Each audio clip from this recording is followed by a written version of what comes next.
I'm certainly not saying that at all. What I'm saying is that children at certain ages and certain skill levels, they're going to need different things out of lessons. What do I mean by that? What I mean is that I work with children 6 months to 6 years old, right? ISR lessons are 5 days a week for 10 minutes a day because research shows that a high frequency lesson schedule at short periods of time per lesson breeds high retention for skills. Think about it. Children's attention spans are small as they are. So you're not going to be able to put an infant into a 30-minute lesson and expect them to stay focused the entire time. Same thing with toddlers, 1 and 2-year-olds. It's the same thing. Their attention spans are as small as they are.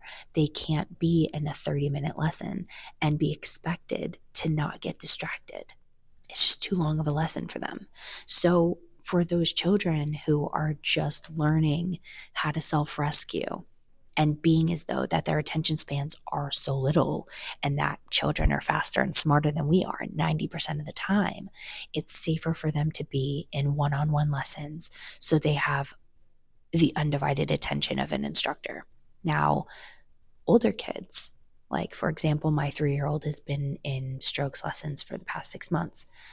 She is at a point where she started lessons to self-rescue at 9 months. She started swimming independently at 19 months, and I put her in strokes lessons at 2.5. Now, my 2.5-year-old was in a group lesson with a 5 and 6-year-old. There was 3 kids, 1 instructor, and I was poolside the whole time. She was swimming and keeping up with the 5 and 6-year-old that was in her group lesson because she has that aquatic training to be competent in the water with those kids. So I'm not saying that it's based on age, but it's rather based on skill level. If your child is skilled and can swim effectively, then absolutely they can exist in group lessons and safely be there because they listen to direction better. They know their limits within the pool. There's no false security or anything like that. So again, just bringing it back to, I'm not saying it's a no. I'm saying establish the self-rescue skills in one-on-one lessons, and when they're competent in the water, move them up to group lessons so they can progress their skills. So I look at it as a building block system. Self-rescue sets the foundation. It builds the breath control, the float, a little bit of a swim.